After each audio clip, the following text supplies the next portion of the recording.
Hello guys, welcome back to my channel Pranati official. কেমন আছো তোমরা সবাই? আশা করছি তোমরা সকলে ভালো আছো। তো গাইজ, তোমাদের জন্য কিন্তু আমার আরও একটা নতুন ব্লগ ভিডিও নিয়ে চলে এসেছিলাম। বাট আজকের ভিডিওটা যে এতটা পরিমাণে খারাপ হবে, মানে আমার সাথে এতটা পরিমাণে খারাপ হয়েছে, তো কিভাবে কি হয়েছে সেটা তোমাদেরকে বলবো। তো তার আগে তোমাদেরকে বলি, এখন কিন্তু আমি আর দিদি মিলে যাব, আর কোথায় যাব সেটা তোমরা দেখতেই পাবে। আর জানো তো, দিদি কিন্তু রেডি হওয়ার আগেই আমাকে বলে দিয়েছিল যে আমরা ওই 11:30 নাগাদ বেরোবো। বাট আমার না ঘরের একটু টুকটাক কাজ করতে, তাই কিন্তু লেট হয়ে গেছে রেডি হতে। তো দিদিকে আমি বললাম যে তুই 2 মিনিট দাঁড়া, আমি ঝটপট রেডি হয়ে তারপরে বেরিয়ে যাচ্ছি। আর এখানে দেখো, যত তাড়াহুড়ো করতে যাচ্ছি ততই কিন্তু আমার যেন দেরি হয়ে যাচ্ছে। আর আমার একটা জিনিস যেটা আমি তাড়াহুড়ো করে করতে যাব, সেটাই কিন্তু তত দেরি করে হয়।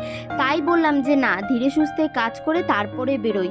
আর এখন দেখো আমি বেরিয়ে পড়েছি। আর ভাইকে না বলে রেখেছিলাম যে তুই গাড়িটা বের করে রাখবি, তাই কিন্তু ভাই গাড়িটা বের করে রেখেছে। তাই আর কষ্ট করে গাড়িটা বের করতে হয়নি। কিন্তু দেখো, বারান্দাটা থেকে কিন্তু আমি বের করছিলাম, আর দিদিকে আমি বললাম যে চল, না হলে তোর আবার ওইদিকে দেরি হয়ে যাবে। আর দেখো, যখন আমি বাড়ি থেকে বেরিয়েছি তখন কিন্তু আমার মুখের কোনো কিছুই হয়নি। আর এই রাস্তাতে বেরিয়ে কিন্তু আমার এই বিপদটা হয়েছে। এই যে এখন যেটা তোমরা দেখছো যে আমার চোখে কিছু একটা হয়েছে, তোমরা অনেকেই হয়তো ভাবছো যে আমি গাড়ি নিয়ে এসেছি, হয়তো আমার কোনো অ্যাক্সিডেন্ট হয়েছে। না না, আমার কোনো অ্যাক্সিডেন্ট হয়নি বা কিছুই হয়নি। কি হয়েছে সেটা তোমাদেরকে বলি। আমি কোনোদিনও এরকম ভাবিনি যে আমার শরীরে কোনো ক্ষতি হবে, আর সেটা আমি তোমাদেরকে ব্লগের মাধ্যমে জানাবো।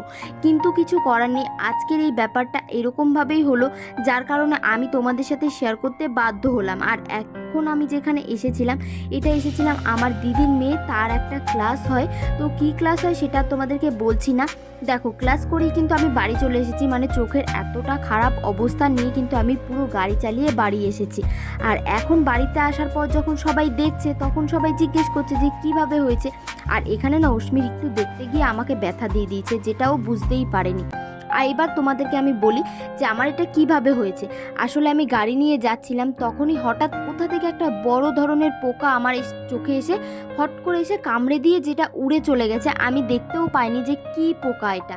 তারপরে বাড়িতে এসে যখন মাকে আমি বললাম যে এরকম পোকা এসে কামড়ে দিয়েছে, তখন দুপুর হয়ে গেছে। মা বলছিল যে তাও চল ডক্টরের কাছে দেখিয়ে নিয়ে আসি।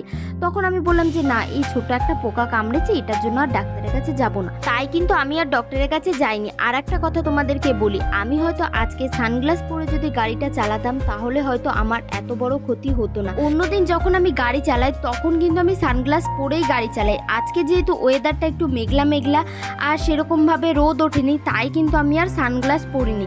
জানো তো, বিপদ যখন হয় না, তখন তুমি যাই করে নাও না কেন, বিপদ সেটা হবেই।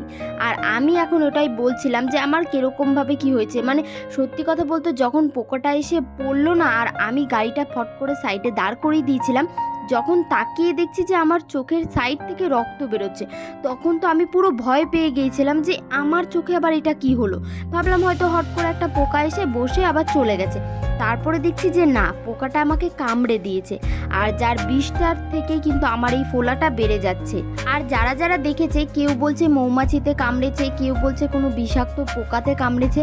আর জানো তো, আমি না ঠিকভাবে দেখতে পাইনি যে কি পোকা ছিল ওটা। আর মা এখন আমাকে বলছে যে যা হওয়ার হয়ে গেছে, সেটা নিয়ে আর ভেবে লাভ নেই, তুই যা গিয়ে স্নান করে নে, তারপরে কিছু খেয়ে নে। কারণ সকাল থেকে তো সেরকম কিছু খাওয়া হয়নি। আর দেখতেই তো পেলে যে কতটা তাড়াহুড়োর মধ্যে আমি বেরিয়েছি। আর এখানে বসে বসে আমি দেখছিলাম যে আমার কোন জায়গাটা আসলে ফুলে গেছে। তারপরে দেখলাম যে চোখের নিচটা ফুলে গেছে। আর মা না সেরকমভাবে আমাকে আয়না দেখতে দিচ্ছিল না, কারণ আমি খুব মন খারাপ করছিলাম। আর দেখো, ভিডিওটা তারপরে একেবারে খাবার দাবার খেয়ে স্নান করে আমি আবার শুরু করেছি। আর এখন কিন্তু আকাশে পুরো মেঘ, আর এই ওয়েদারটা কিন্তু জাস্ট ওয়াও লাগছিল। তোমাদের কেমন লাগছে সেটা কিন্তু তোমরা কমেন্টে জানিও। তারপরে আর কি, আমি এখন একটু বাইরে এসে দেখছিলাম যে আকাশটার কি পরিস্থিতি, মেঘটা কখন আসছে, মানে বৃষ্টি কখন পড়বে। কারণ কদিন ধরে যা গরম পড়েছে, আর এখন না আমি বাইরে বসে রয়েছি। আর বাইরে এখানে অনেকজন আমাকে জিজ্ঞেস করছে যে কি হলো তোর চোখে, কারণ সকালেই সবাই দেখলো যে চোখটা ভালো ছিল আর বিকেলবেলায় এই অবস্থা। আর বাড়িতে আসার পর না সেরকমভাবে বাইরে বেরোইনি, তার কারণে কিন্তু কেউ জানেই না যে আমার চোখে এরকম হয়েছে। আর দেখো এত মেঘ করেছে আর বৃষ্টি পড়েছে ওই ছিটাফোঁটা, মানে 2-1 ফোঁটা বৃষ্টি পড়েছে। দেখো তোমরা, মানে রোডটাও ঠিকভাবে ভেজেনি। তারপরে এখন দেখো আমি নিয়ে চলে এসেছি একটা ওড়না, কারণ অনেকজন আমার মুখের দিকে তাকিয়ে রয়েছে। কেউ হয়তো আবার ভাবছে, মানে রাস্তা দিয়ে যারা যাচ্ছে যে জিজ্ঞেস করি যে ওর কী হয়েছে। তাই আমি বললাম যে না, কাউকে আর দেখাবো না যে আমার মুখে কি হয়েছে। তাই এই ওড়নাটা নিয়ে মুখটা আমি ঢেকে নিয়েছি। আর দেখো এখন না বাইরে বসে বসে ভালো লাগছিল না, আর বৃষ্টিটাও আসেনি। তাই বললাম যে চল একটু ঘুরে আসি কাকাদের বাড়ির থেকে, কারণ আমাদের বাড়ি থেকে কিছুটা দূরেই কাকাদের বাড়ি, মানে খুব একটা দূরও না, হেঁটে গেলে ওই 2 মিনিটও লাগে না।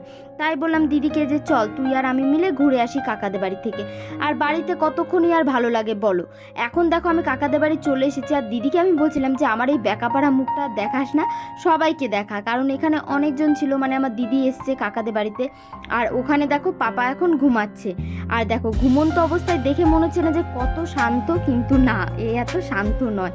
আর এখানে কাকি দেখো বসে রয়েছে, কাকিও না আমরা গেলে একটু এসে গল্প করে, বেশ ভালো লাগে। দেখো তোমাদেরকে হাই করে দিল। তো দেখো এখন কিন্তু পাপা উঠে গেছে, আর উঠেই দেখো ও কার্টুন দেখছে। তো পাপাকে বললাম যে তুমি এত লেট করে উঠেছো, এখন তো আমরা বাড়ি চলে যাব, কারণ ওই অনেকক্ষণ হয়েছি আমরা এসেছি। তো পাপা না ঠিকভাবে বুঝতে পারেনি যে আমরা বাড়ি চলে যাব। ও ভেবেছে হয়তো আমরা এখনই মানে বাইরে থেকে ঘুরে আসব। আর যখনই আমরা বাইরে চলে এসেছি আর দিদিকে জিজ্ঞেস করছে যে মানিরা কোথায় গেল, দিদি বলছে ওরা বাড়ি চলে গেছে। আর আমি দেখছি ঘর থেকে চিৎকারের আওয়াজ। তারপরে দিদি ডাকছে যে তাড়াতাড়ি আয়, দেখ ও এখন যাবে তোদের সাথে। তো দিদি ঘুম থেকে উঠিয়ে ওর মুখটা ধোয়নি, তাই এখন কিন্তু একটু মুখ ধুইয়ে দিল। আর এখন দেখো আমরা হাঁটি হাঁটি পাপা করে চলে যাচ্ছি আমাদের বাড়িতে। আর ওই 2-1 ফোঁটা বৃষ্টি পড়ছিল, তাই পাপার মাথায় আবার ওড়নাটা ঢাকা দিয়ে দিয়েছি, আর ও তো কিছুতেই ঢাকা নেবে না। তারপরে বাড়িতে এসে মা দেখছে যে চোখের অবস্থাটা কিন্তু খুবই খারাপ। মা বলছে যে না, আর বসে থেকে লাভ নেই, যা গিয়ে ডক্টরকে দেখিয়ে আয়। তারপরে আমিও ভাবলাম যে হ্যাঁ, চোখটার এরকম অবস্থা আমারও কিন্তু দেখে বেশ খারাপই লাগছে। আর একটা জিনিস দেখবে, মুখে যদি কিছু হয় সেটা যতক্ষণ ঠিক না হয় ততক্ষণ কিন্তু মনটাও ভালো থাকে না। আমার তো মুখে যদি একটা পিম্পলসও বেরোয় না, আমি ভাবি যে কতক্ষণ এটা ঠিক হবে। যাই হোক, এখন কিন্তু আমরা বেরিয়ে পড়েছি, মানে আমি আর দিদি মিলে যাচ্ছি। আর বাইরে না বেশ ভালোই বৃষ্টি হচ্ছে, দেখো রোডটা পুরো ভিজে গেছে। আর দিদিকে আমি বলছিলাম যে আজকে না গিয়ে কালকে গেলে ভালো হতো। দিদি বলছে যে না, এখনই দেখা, কারণ এটা চোখের ব্যাপার। এটা যদি অন্য কোথাও হতো তাও কালকে দেখালে হতো, কারণ চোখের ব্যাপার দেখবে। আর জানো তো, আমরা যদি হয়তো দুপুরবেলাতেই ডাক্তারের কাছে আসতাম তাহলে হয়তো এতটা পরিমাণে ফুলে যেত না। আর দেখো এখন কিন্তু আমরা ডক্টরের কাছে চলে এসেছি, আর আমি না এখানে বসেছিলাম, আর ডক্টর গেছিল ভেতরে পেশেন্ট দেখতে। আর দেখো এই ভিডিওটা যখন আমি দেখছি না, মানে দূর থেকে আমার মুখটা দেখতে যে কেমন লাগছে, মানে চেনাই যাচ্ছে না যে এটা আমি। তারপরে দেখো আমাকে চেক করে এখন ওষুধ দিয়ে দিচ্ছে। আর দেখো এখন এখানে আমাকে নিয়ে এসছে ইঞ্জেকশন দেওয়ার জন্য। আর ইঞ্জেকশন নিতে আমার তো ভীষণই ভয় লাগছে। আমি ডক্টরকে বলছিলাম যে একটু আসতে দিও, কারণ আমি অনেক বছর হয়ে গেছে ইঞ্জেকশন নিইনি। আর দেখো আমার যা পরিমাণে ব্যথা লাগছিল সেটা হয়তো তোমরা আমার মুখ দেখলেই বুঝতে পারবে। আর দেখো চোখের জন্য না বোঝা যাচ্ছে না যে আমি হাসছি না কান্না করছি। এখানে এখন আমার চোখটাকে ব্যান্ডেজ করে দিচ্ছে, কারণ বলছে যে এই ব্যান্ডেজ যদি করে দিই তাহলে কালকে সকালেই দেখবে ঘুম থেকে উঠে চোখ ফোলাটা কমে যাবে। কারণ আমি ডক্টরকে বলছিলাম আমার চোখে কিন্তু সেরকম একটা ব্যথা নেই, এই যে ফুলে রয়েছে এটাই ব্যাপার। তো এরকম কিছু করে দিন যেন খুব তাড়াতাড়ি আমার চোখের এই ফোলাটা কমে যায়। তো ডক্টর এখানে ব্যান্ডেজ করে দিয়ে বললো যে কালকে যখন ঘুম থেকে উঠবে তখন দেখবে যে চোখের পুরো ফোলাটাই কমে গেছে।